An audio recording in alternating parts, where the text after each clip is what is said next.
Hello everyone. तो आज हम डिस्कस करेंगे रूमेटॉइड आर्थराइटिस के बारे में। ये बहुत बड़ा टॉपिक है तो इसको हम पार्ट वाइज डिवाइड करते हैं।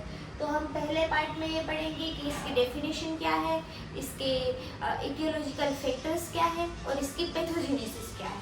क्योंकि बहुत सारे लोगों को रूमेटॉइड आर्थराइटिस का ट्रीटमेंट पता होता है, अप्रोच पता होता है, पर उसकी पैथोजेनेसिस नहीं पता होती। तो ये बहुत इम्पोर्टेंट है आपकी नीट पीजी के एग्ज़ाम के लिए, नीट एसएस के लिए, सबके लिए इम्पोर्टेंट है।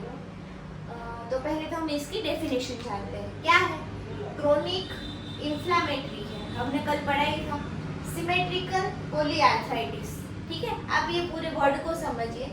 Of auto immune nature, auto immune है, ठीक है। फिर पेशेंट कैसे आपके पास प्रेजेंट करेगा? आर्टिकुलर पेन है, जॉइंट पेन प्लस इन्फ्लामेटरी है, स्वेलिंग है, अपर लिंग ज़्यादा इन्वॉल्व है, स्मॉल उसमें भी स्मॉल जॉइंट इन्वॉल्व है ज़्यादा, और पॉलीआर्थराइटिस है। तो ये सिमेट्रिकल होता है, ठीक है। ऐसे प्रेजेंट पेशेंट आपके पास प्रेजेंट करेगा। फिर इसमें जो साइट ऑफ लीजन है वो क्या है? तो साइनोवियल फ्लूइड है, वो है इसका साइट ऑफ लीजन। फिर एज, कौन सी एज में कॉमन है? 30 to 50 ईयर्स में, और मोस्ट कॉमनली फीमेल्स में देखने को मिलता है 3:1 रेशियो, फीमेल का और मेल का रेशियो है। तो मोस्ट कॉमन है, उसमें भी मोस्ट कॉमन जो मोनोजाइगोटिक ट्विंस है उसमें ज़्यादा मिलता है। तो ऑटो इम्यून डिजीज है, वो मोस्ट कॉमनली वुमेन में ज़्यादा देखने को मिलता है आफ्टर द एज ऑफ 30, ठीक है। फिर जेनेटिक, ठीक है। इसमें ये आपको बहुत ही इम्पोर्टेंट एमसीक्यू है, HLA-DR-B1, ठीक है। बहुत ही मोस्ट इम्पोर्टेंट एमसीक्यू है। फिर इसमें भी क्या पूछते हैं हाई लेवल पे? तो जो पिक्रा जीन होता है उस पे इफेक्ट करता है, उसमें जो थर्ड हाइपर वेरिएबल रीजन है उसमें जो बीटा चेन है उसमें इफेक्ट करेगा ये। फिर इन्वायरमेंटल क्या है? तो स्मोकिंग, तो मोस्ट ये सब में आता है, तो सब में लिख लेना है हमें स्मोकिंग। इसमें इडियोपैथोजेनेसिस क्या है? तो जो पेडी जीन होता है उसका एक्सप्रेशन ये बढ़ा देता है और प्रमोट करता है प्रोटीन का सिट्रुलाइजेशन, ठीक है। और इसके कारण फिर ILD होता है, इंटरस्टिशियल लंग डिसीज, को पता ही होगा आपको। मेन इसके पीछे में ये दोनों एमसीक्यू बहुत इंपॉर्टेंट है, ठीक है। फिर हम बात करते हैं उसके बाद वाले जो कॉजेटिव फैक्टर है उसके बारे में।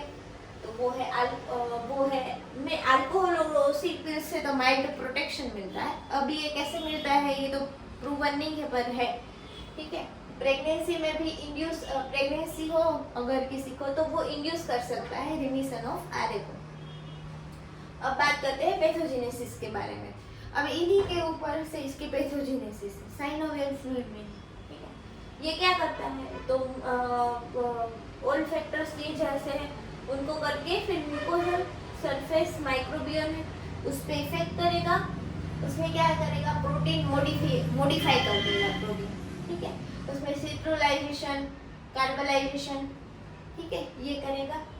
फिर क्या करेगा? Antigen presenting to the cell. कौन कौन से? B cell, macrophage. इसमें तो बी सेल में क्या करेगा? Rheumatoid factor, anti CCP, immune complex, ठीक है। फिर टी सेल में उसमें क्या इनको सबको एक्टिवेट करेगा ये।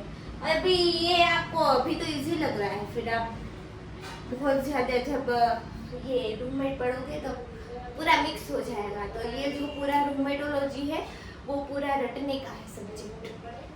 T helper 2 cell, cytokine, interleukin 2, interleukin 10, TNF alpha, TNF gamma, ये सारे इफेक्ट करते हैं। फिर माइक्रोफेज में ओस्टियोक्लास्ट का एक्टिवेशन करेगा और कॉन्ड्रोसाइट का एक्टिवेशन करेगा।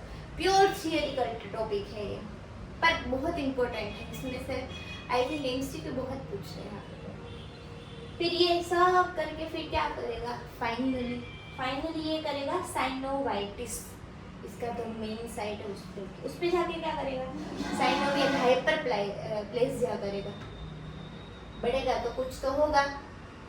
फिर फाइब्रोब्लास्ट लाइक